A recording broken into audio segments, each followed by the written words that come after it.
ప్రార్థనలు దువాలు ఖచ్చితంగా స్వీకరించబడే 10 పవిత్ర సమయాలు. మొట్టమొదటిగా తహజ్జుద్ సమయం, అంటే రోజు రాత్రి చివరి భాగం. ప్రవక్త వారు ఇలా అన్నారు, ప్రతి రాత్రి చివరి 3వ భాగంలో అల్లా నేరుగా ఆకాశపు లోకానికి దిగుతాడు మరియు ఇలా అంటాడు, నాకు దువా చేసేవారెవరు, నేను స్వీకరిస్తాను, నన్ను పిలిచేవారెవరు, నేను స్పందిస్తాను. సహీ బుఖారీ హదీస్ నంబర్ 1145 మరియు సహీ ముస్లిం హదీస్ నంబర్ 758. ఆ సమయం ఏంటంటే తెల్లవారుజామున ఫజర్కి ముందు. అయితే ఈ తహజ్జుద్ సమయంలో దువా చేయడం ఎలా అలవాటు చేసుకోవాలంటే, ఫజర్ నమాజ్ అజాన్ కంటే ముందు నిద్ర మేలుకొని ముందు 2 రకాతుల నమాజ్ చదివి దువా చేయడం మొదలు పెట్టాలి. ఆ తర్వాత నెమ్మదిగా 8 రకాతుల వరకు మనం అలవాటు చేసుకోవచ్చు.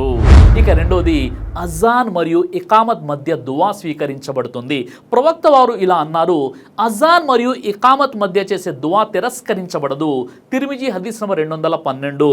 అది ఏ సమయం అంటే ప్రతి నమాజ్కు ముందు, అజాన్ తర్వాత ఇఖామత్కు ముందున్న కొన్ని నిమిషాలు. ఇక మూడోది, సజ్దాలో ఉన్నప్పుడు దువా స్వీకరించబడుతుంది. ప్రవక్త వారు ఇలా అన్నారు, తన ప్రభువుకు అత్యంత సమీపంగా ఉండే స్థితి సజ్దా, కాబట్టి దానిలో ఎక్కువగా దువా చేయండి. సహీ ముస్లిం హదీస్ నంబర్ 482.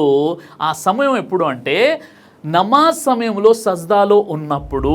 ఇక నాలుగోది, జుమా రోజు చివరి గడియ. హదీస్ జుమా రోజున ఒక గడియ ఉంటుంది, దానిలో ముస్లింలు ఏ దువా చేసినా అది తప్పకుండా స్వీకరించబడుతుంది. సహీ బుఖారీ హదీస్ నంబర్ 935, సహీ ముస్లిం హదీస్ నంబర్ 852. ఆ సమయం ఎప్పుడు అంటే జుమా ఖుత్బా ఇమాం గారు ఉర్దూ ప్రసంగం తర్వాత అరబీ ఖుత్బా ఇచ్చే ముందు కూర్చునే సమయం అని కొంతమంది ధార్మిక పండితులు అన్నారు. కానీ ఎక్కువ ధార్మిక పండితులు చెప్పినది అసర్ నమాజ్ తర్వాత మగ్రిబ్ ముందు అని చెప్పారు. ఇక ఐదవది, వర్షం పడుతున్న సమయంలో. ప్రవక్త వారు ఇలా అన్నారు, వర్షం పడేటప్పుడు చేసిన దువా తిరస్కరించబడదు. అబూ దావుద్ హదీస్ నంబర్ 2540. ఆ సమయం ఎప్పుడు అంటే వర్షం పడేటప్పుడు వానలో దువా చేయడం ప్రవక్త వారి సున్నత్. ఇక ఆరవది, ఉపవాసం పాటిస్తున్నప్పుడు ఇఫ్తార్ సమయానికంటే ముందు. ప్రవక్త వారు ఇలా అన్నారు, ఉపవాస యొక్క దువా తిరస్కరించబడదు అతను ఇఫ్తార్ చేయడానికి ముందు చేసినట్లయితే. తిర్మిజీ హదీస్ నంబర్ 2526. ఇక ఆ సమయం ఎప్పుడు అంటే ఉపవాస విరమణ కంటే 5 లేదా 10 నిమిషాల ముందు చేసేటటువంటి దువా కూడా తిరస్కరించబడదు. ఇక ఏడవది, నమాజ్ తర్వాత అంటే ఫర్జ్ సలాత్ అనంతరం. ప్రవక్త వారు ఇలా అన్నారు, ప్రతి ఫర్జ్ నమాజ్ అనంతరం మీరు చేసే దువా అది స్వీకరించబడే అవకాశం ఎక్కువగా ఉంటుంది. అబూ దావుద్ హదీస్ నంబర్ 1322. ఆ సమయం ఎప్పుడు అంటే ఫర్జ్ నమాజ్ ముగిసిన వెంటనే, ప్రత్యేకించి మనస్సుతో చేసే దువాలు. ఇక ఎనిమిదోది, లైలతుల్ ఖద్ర్.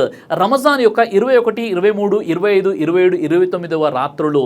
ఖురాన్లో లైలతుల్ ఖద్ర్ ఒక్క రాత్రి అది 1000 నెలల కంటే ఎంతో శ్రేష్టమైనటువంటిదని అల్లాహ్ సుబ్హానహు వ తఆలా ఖురాన్లోని సూరా అల్ ఖద్ర్ సూరా నెంబర్ 97 ఆయత నెంబర్ 1 నుండి 5లో ఆ విషయాన్ని తెలియజేశాడు.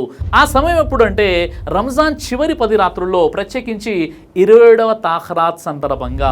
ఇక 9వది, దుఃఖం, బాధ, ఒత్తిడితో చేసేటటువంటి దువా. ప్రవక్త వారు ఇలా అన్నారు, బాధలో నిస్సహాయతతో అల్లాను పిలిచే దువాకు అల్లా స్పందిస్తాడు. ముస్నద్ అహ్మద్ హదీస్ నంబర్ 2655.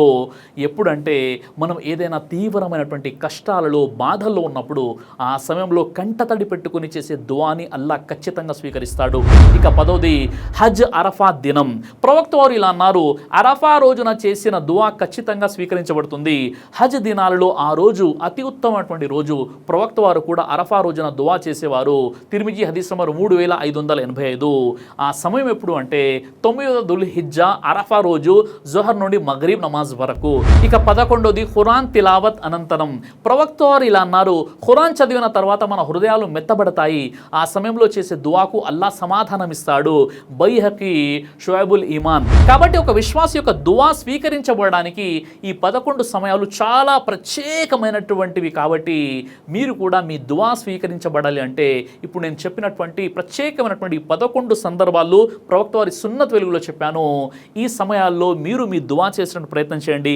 ఖచ్చితంగా ఇన్షాల్లా అల్లా మీ దువాలను స్వీకరిస్తాడు. అల్లా సుబ్హానహు వ తఆలా మీకు, నాకు, మనందరి కూడా సన్మార్గంలో నడిపించుగాక. ఆమీన్ యా రబ్బుల్ ఆలమీన్. దైవ ప్రవక్త ముహమ్మద్ సల్లల్లాహు అలైహి వసల్లం వారు తెలియజేశారు, కడుపుకు సంబంధించినటువంటి అన్ని రకాల వ్యాధులకు అద్భుతమైనటువంటి ఔషధం తల్బీనా. ఇది దైవ ప్రవక్త వారి సున్నత్. మంచి ఆహారం, ఇమ్యూనిటీ బూస్టర్, ఇందులో షిఫా ఉంది. ఇది మంచి ఔషధంగా కూడా పనిచేస్తుంది కాబట్టి పిల్లలు అయినా పెద్దలు అయినా ఎవరైనా దీనిని ఉపయోగించవచ్చు. అలాగే ఖురాన్లో దైవం తెలియజేశాడు తేనెలో మీకు స్వస్థత ఉంది అని. కాబట్టి స్వచ్ఛమైనటువంటి ఫారెస్ట్ హనీ కోసం మీరు సంప్రదించండి. అలాగే పురుషుల కోసం ప్రత్యేకంగా తయారు చేయబడినటువంటి షాహీ హల్వా, ఇది లైంగిక సమస్యలను దూరం చేసి శృంగార సామర్థ్యాన్ని పెంచుతుంది, మీ దాంపత్య జీవితంలో మంచి అనుభూతినిస్తుంది. ఇందులో ఎలాంటి సైడ్ ఎఫెక్ట్స్ లేవు. ఇది కంప్లీట్గా హెర్బల్ ప్రొడక్ట్స్తో తయారు చేయబడినటువంటిది. కాబట్టి స్క్రీన్పై కనిపిస్తున్నటువంటి ఈ నెంబర్స్కి కాల్ చేసి మీరు ఇప్పుడే ఈ ప్రొడక్ట్స్ని ఆర్డర్ చేసుకోవచ్చు. కొరియర్ ఫెసిలిటీ కూడా ఉంది. ఆలస్యం ఎందుకు, వెంటనే ఆర్డర్ చేయండి.